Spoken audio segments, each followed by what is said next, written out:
Welcome you to our third episode of CHU Chat. I am here with Dr. Husic and Adriana Facchiano.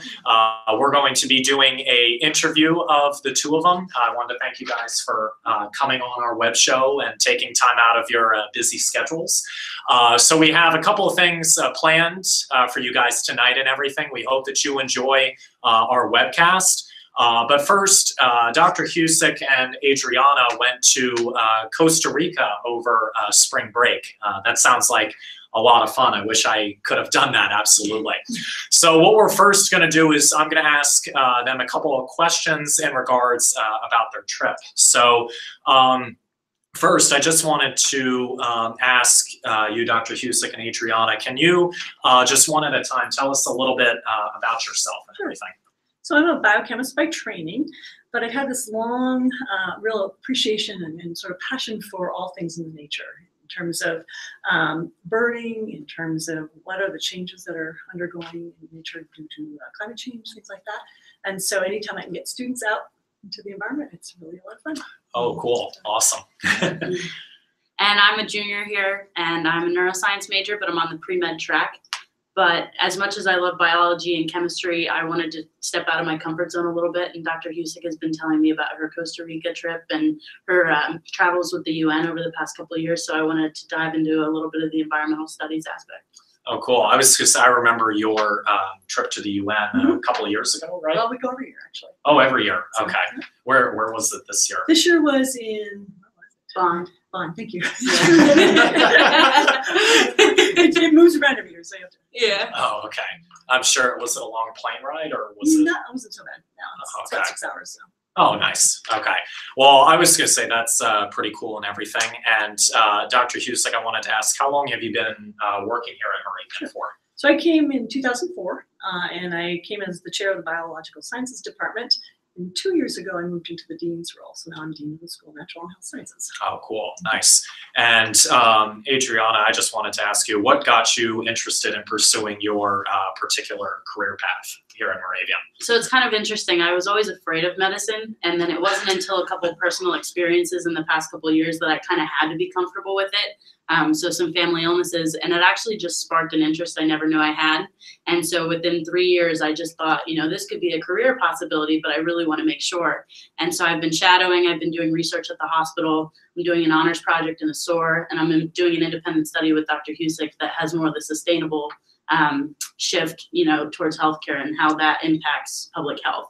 So it's just been a really interesting journey, very quick, you know, discovery of what I wanted to do, but it's definitely been worthwhile. That's awesome. Well, I can emphasize with you being afraid of medicine. Like it was for me. Dad's a doctor. Yes. Well, and my mom's a nurse too. Oh, so, wow. Yeah. But yeah, I was going to say for me, I could never be a doctor or a nurse just because I don't like blood as much now. Not as bad as my aunt. My aunt passes out whenever she sees blood. But for me, it's not really my taste. But I do want to be a general science middle-level educator. So you'll be good at that. Yeah. Oh, thanks. Yeah, I want to have things blow up. Just kidding. Okay. But yeah, that's pretty cool and everything about your major and how long you've been here at Moravian and everything.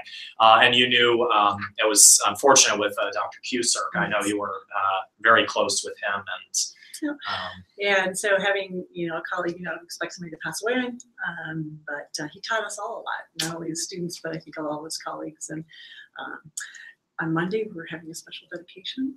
Nice. A mural nice. In his honor. So. Oh, that's cool. Yeah. Did you know him a little bit, Adriana? Or? I actually didn't know him at all, but I knew of him because of his students and the faculty that, you know, were best friends with him. And you saw how the whole biology department kind of came together and comforted each other. So that was really neat to see as a student that our faculty members are more than just coworkers. Oh, absolutely. So, and just to see his legacy at the college especially has been really meaningful. Yeah, absolutely. I mean, I've met him before, like I've spoken with him a couple times, but I never really actually had a class, but I know it was yes, yeah.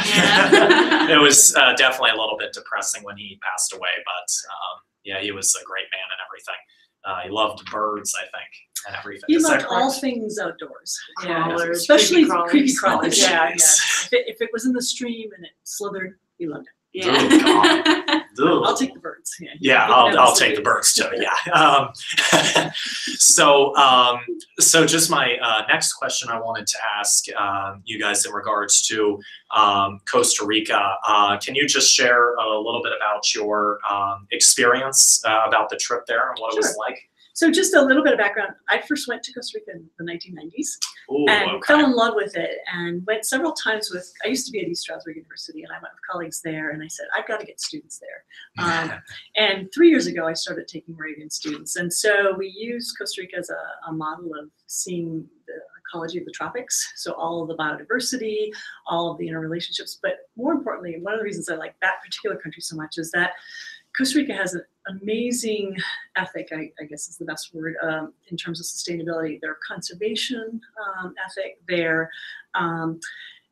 incorporation of nature into their education program, their a work on as a nation towards climate change, trying to reduce their carbon footprint. Oh, nice. A lot of experimental organic farms. We went to a banana plantation that's run by a university, and Oh, they're that's experimenting with some really interesting agricultural practices. And we went to a shade-grown organic coffee farm that's bird-friendly, speaking of birds. That's- And so it's a great place to take students to see kind of the theory that you read in a book being put into practice at a national level. Oh, cool, cool. I was going to say, Adriana, how did you hear about the Costa Rica trip, and do you want to share your experience over there? Absolutely. So I had Dr. Husic as an advisor freshman year, and I had heard about the trip. I guess that was your first That was year. our first year. Yeah, and so I'd heard that students really enjoyed it, but I wasn't really willing to step out of my comfort zone and go abroad.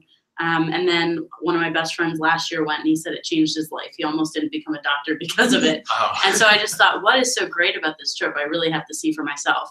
And it was probably the best experience I've had in college so far. We started at a field station called El Zota, which is in a pretty rural area of Costa Pretty much Rica. out of the grid, Yeah, the Northeast Lowlands. And we started there, and we took hikes through the primary forests, and then we went on to multiple plantations to see sustainable practices for coffee and for bananas, and then we saw some not so sustainable practices. And so everything we had talked about all semester, we saw in practice there. Oh, cool. Yeah. Did you bring any coffee or bananas back? Yeah, not bananas. I can't bring They produce. won't get through customs, but we brought back the coffee. Lots of coffee. Oh, And nice. it's just such a neat place. I mean, she didn't say, but they abolished their military in 1948. And they've taken a lot of their national resources, as far as economic resources, and put them into education and healthcare. And so those are my two big things those are my mission as far as moving forward as a doctor. I want to be an educator for public health, and I want to be my big focus is health. And so it was just neat to see a country that's so small, but that's doing so much better than a lot of the developed countries in the world. Yeah, absolutely. And I was going to say, how many students total went on the We had trip? a small group. We only Yeah, had it's 5 of fun. us plus me, and so that it was really nice because of the with a small group, there's so many things that you can do. But I'm hoping to have a bigger group in the future. Yeah. So one of the things that we didn't mention is we also got to visit for the first time for me is there's a very small indigenous tribe in terms of like about 2% of the population, and still doing things with traditional medicines. And we got a tour of basically all the plants that they use for medicines and the way they process cocoa for chocolate, very traditional means. I got married in You a got traditional service. Oh, It was really? Oh. it was an indigenous, I don't know, they took this one plant, they mashed it on my finger, and I stuck my finger to another guy's, and we were married. Oh, geez. It was symbolic, but Symbolic. it was a really neat experience as far as seeing their culture, and they've really evolved with the land. They don't exploit it. They still use those native practices that their ancestors used. Our guide was a shaman. Yeah. Oh, Yeah. It nice. was. That's Taught what- us how to use blow darts to get our prey. Yeah. Oh, for cool. Yeah. for eating. We didn't do too well. And they're very passionate about their culture and where they come from and families. It was nice to see Priscilla and her mom, a woman that was teaching us they make chocolate. It was her and her Oh. mom that ran the shop. And then the next place we went, the shaman and his son gave us a tour. So Oh, everything is cool. very in the family. I was going to say, did they speak English there? Did you guys have to learn a little bit of a different language, or? So the Bribri have their own indigenous language, Right. but they speak Spanish. Our guide that we use there speaks Spanish and English quite well. Oh, And okay. I have my Spanish stuff as much. Yeah. I have none at all. So We could still get by though. I mean, we had a great guide and it was fun to learn a little bit. The one driver that we had, I tried to talk to him the whole trip. He was very patient with me. Robert. Robert. how was the weather out there and everything? Was it nice and sunny or? Yeah, we didn't really have rain. Yeah, and it's interesting. One of the things Adriana was nervous about is the humidity, Mhm. and it is hot. It is the tropics, and we did not have rain until the last day. Actually. Yeah. But that's actually a problem because it should have been rainy. You know, we're in a rainforest, and right. that's one of the shifts that they're seeing there, and they're really worried about what the long-term implications will be. Oh, okay. Yeah, rainforests aren't meant to be dry, so. Right. Yeah. And then when we were in the high grounds where they grow coffee and they were getting rain for a long time, it leads to a disease that spreads in the plants and stuff. So we saw a lot of people were talking about the shifts that they're noticing. And where did you guys stay and everything over there?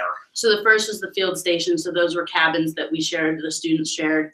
And then we went on to, where was that, Puerto Viejo? Mm-hmm. And we stayed in like a hotel, but it was bungalows. And so that's where we started our trip in the bungalows each morning, and then we'd go out into the community and do stuff. So we didn't stay in that one region, but Oh, nice. yeah. It's kind of a landing point, and then we just go. Yeah. Yeah. Was there like a favorite place that both of you liked the most, or?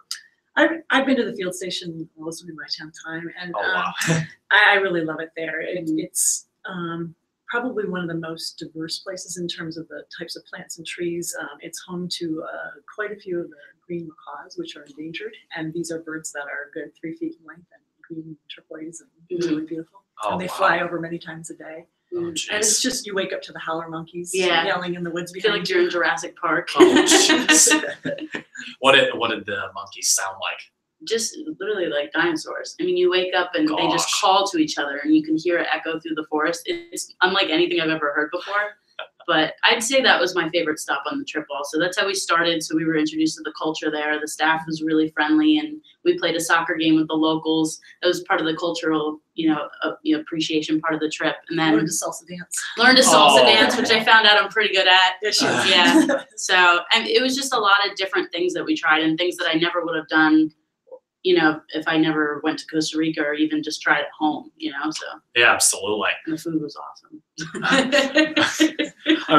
How did the food over there differ compared to the United States and everything? Was a lot of rice and beans So as a fresh. staple, but everything's fresh. And so every morning they literally would go out to the field and pick mangoes or pineapple or whatever you're going to have for breakfast that morning. Cool. And Cool. at the peak of its ripeness, again, all organic. Yeah.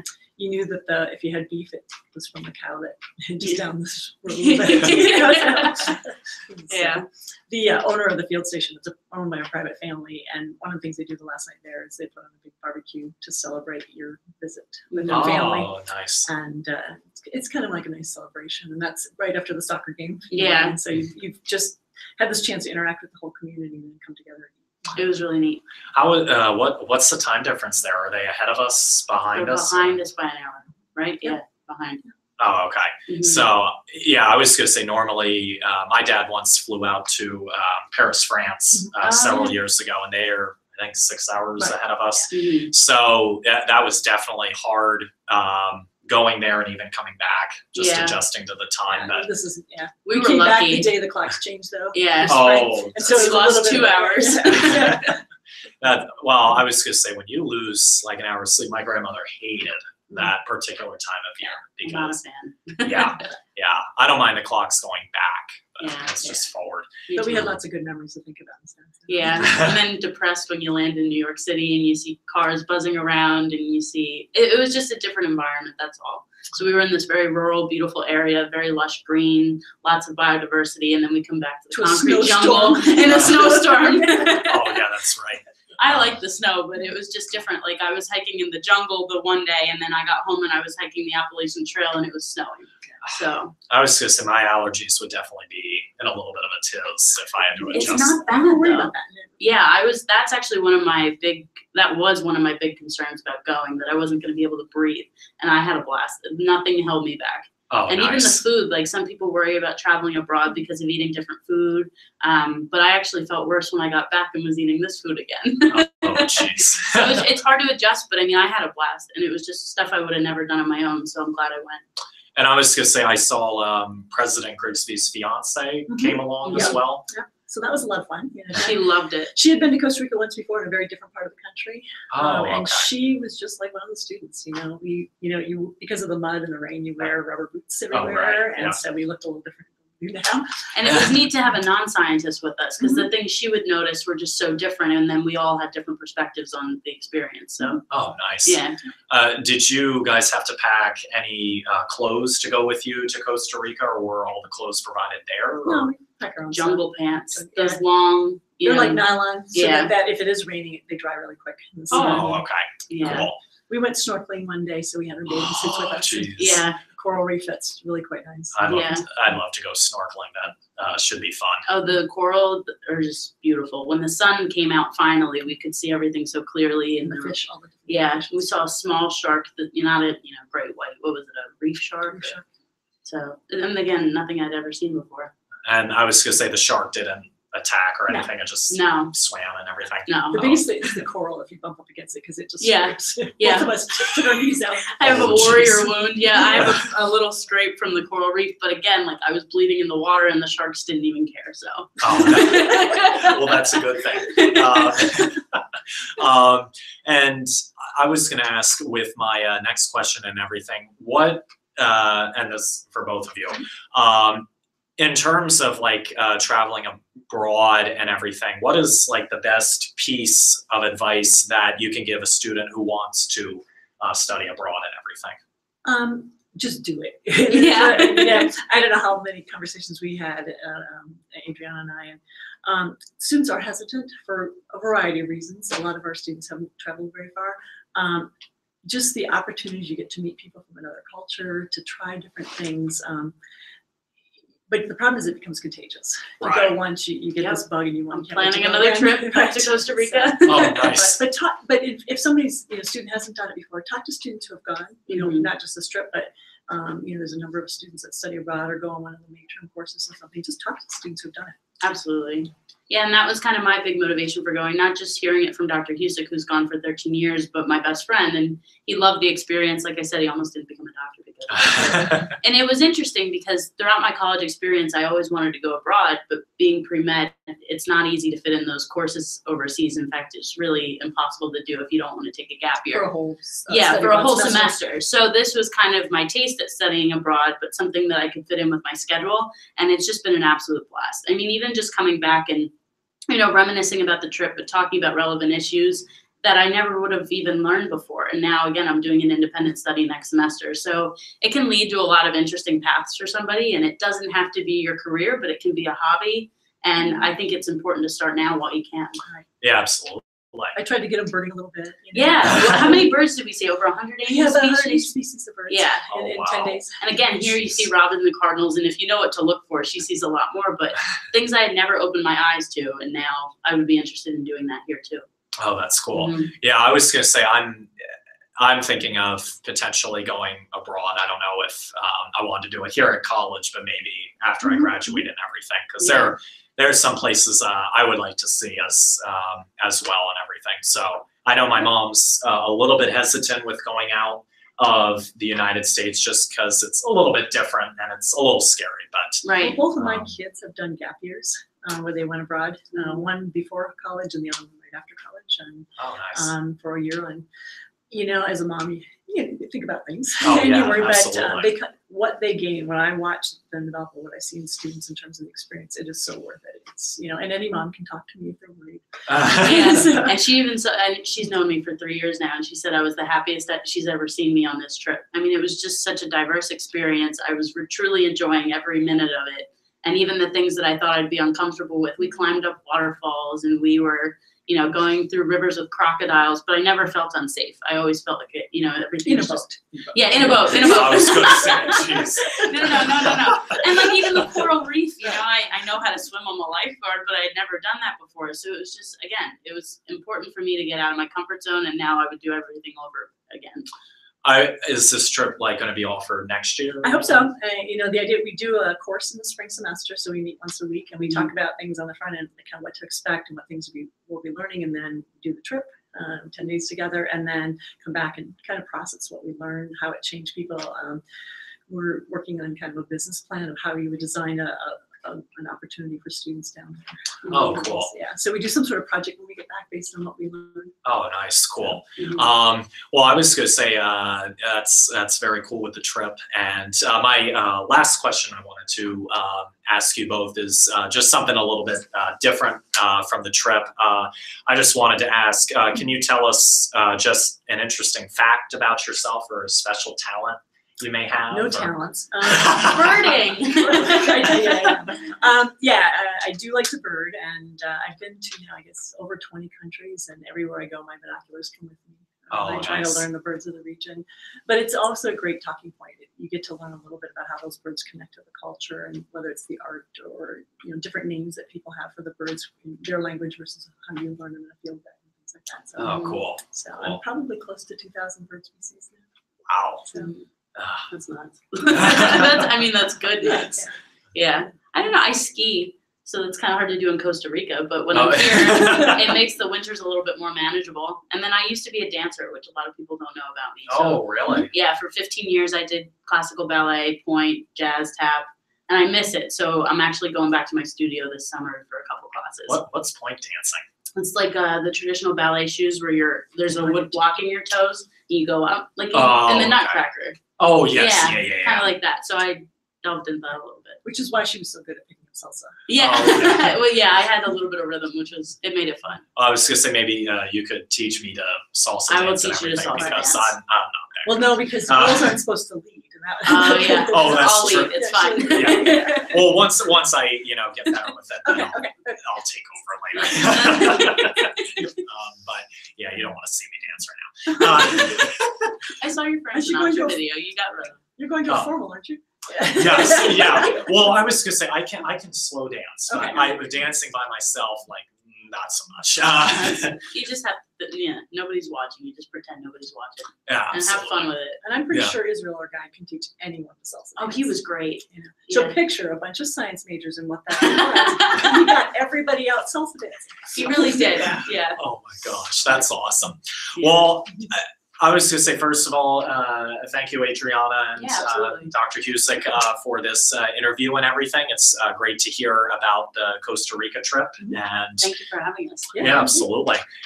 So definitely, we're going to be doing some more interviews over the course of these next few weeks. We will be posting a YouTube video of an interview that I did with a business professor on campus named Dr. Marabella. So if you guys have some time, go on to our YouTube channel, search Creative Founds United, and then look up our videos and everything, even some of our past webcasts. So thank you both again. And study abroad. Yes, study abroad. That's the main thing. Thank you, Jason. So I appreciate it. Yeah, absolutely. Thank you. Thanks for coming on.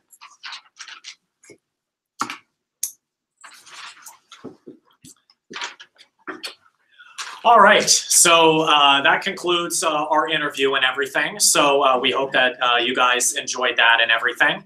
So next, what we're going to do is myself and a music accompanist named Stephen Berger, we're going to be doing a clarinet piano duet to a couple songs. So Stephen, come on out here, man. All right. How's it going, Stephen? Good. How are you doing, Jason? Good, good. I was going to say, it's Stephen Berger and I, we've done a couple of clarinet piano duets, which is what we're going to be doing tonight. So it's going to be really, really fun. Our first piece that we're going to be doing is a song by Ave Maria. It's a song called Ave Maria. Sorry about that. It's a song called Ave Maria. And then Stephen is going to do a little organ. Interlude, yes. I'm going to be playing a piece by César Franck. It's a very expressionistic and romantic era piece.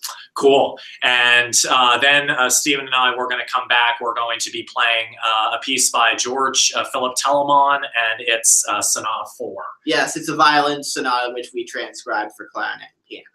Yeah, so I hope you guys enjoy this. So the first piece we're going to do is Ave Maria. So I'm going to get my clarinet and everything, and let's get started here. So.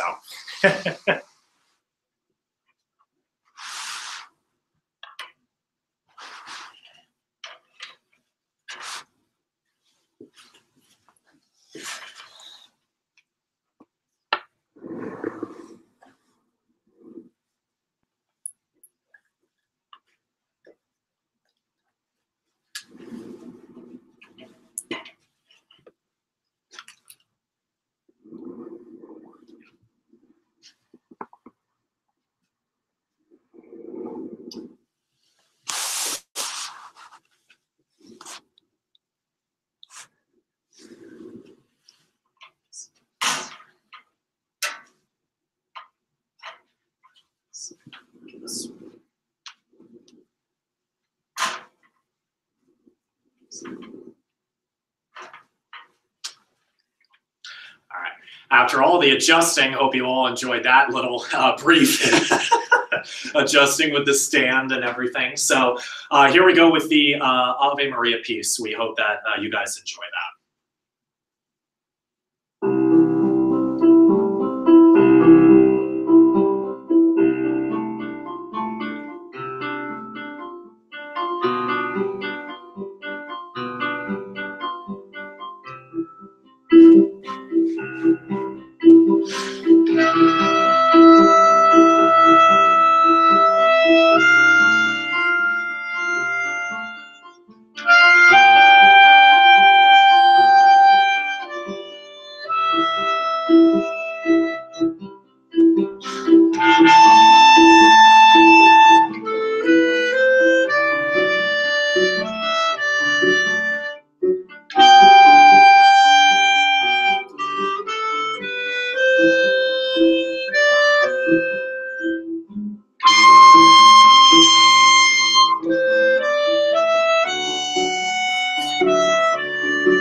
Thank you all very much. I hope that you enjoyed our Ave Maria performance. Next, Stephen Berger is going to be playing an organ interlude piece. So Stephen, take it away. Yes, as I said before, I'm going to be playing an organ piece by César Franck, and it's from the late 1800s, and it's a Romantic era expressionistic piece. And it is called poco lento, which means very slowly. So it will be played very slowly and expressionistic.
Well, very well done, Stephen. I want to ask you real quick, Stephen, how long have you been playing the piano and the organ for? Sure. I've been playing the piano for 5 years now, and I recently just started the organ about 2 years ago. I made the switch from piano to organ because I really wanted to experiment with the different variety of sound and textures the organ has to offer as to the straight up piano tone. So it's really opened my eyes to hear all the different musical possibilities and sounds that the organ is capable of. Yeah, absolutely. And I was going to say, I know someone else is an organ major here. His name is Mark Paul and everything, yes. Which is really, really cool. That's, you know, you're a very talented musician, Stephen, yes. And everything. So, which is awesome. So our next piece that we're going to be playing is a song. It's written by George Philip Telemann, and it's the Sonata 4 piece written in C major. Before we get started with this second piece, I wanted to take the time real quick and dedicate this to my aunt. She recently, a few weeks ago, unfortunately had bypass surgery. She had about 7 arteries blocked, and during Easter break, she had a procedure to get the arteries back open again because she was having trouble breathing and she had a lot of discomfort. So I just wanted to give a shout out to my Aunt Penny. I love you very, very much. I am so glad that you are still here and that you didn't pass away and everything.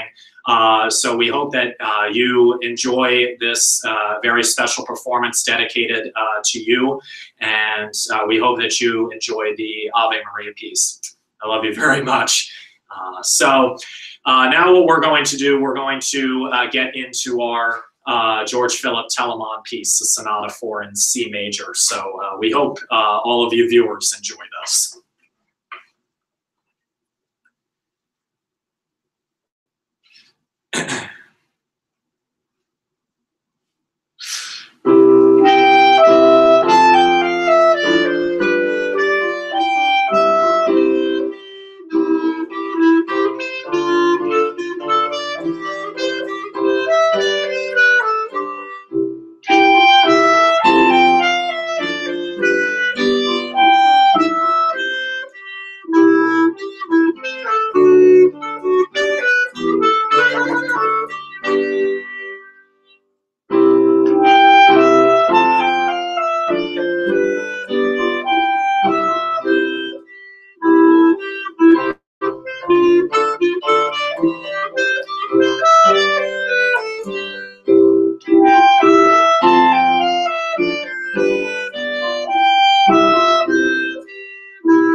All right.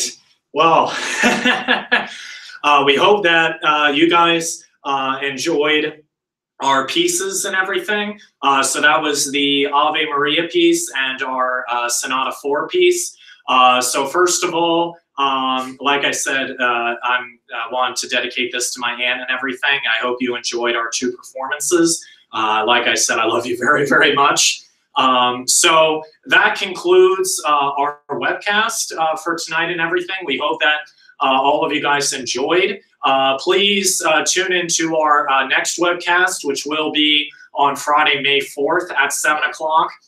And please, when you get the chance to, subscribe to us on YouTube. Just go onto YouTube, search Creative Founds United, and subscribe to us. And also, please follow us on our Facebook, our Twitter, and our Instagram page. So that way you can be up to date in terms of having more videos, as well as getting to see some of the other creative things that we do. So we hope that you guys enjoyed this webcast tonight. We'd love to hear from you. Please feel free to like, comment, and respond to us because we want to hear your ideas. That's the whole purpose of our club and organization. But we hope you guys have a great night, have a great weekend, and this is our Creative Founds United webcast. Bye. Thanks for watching. Cheers.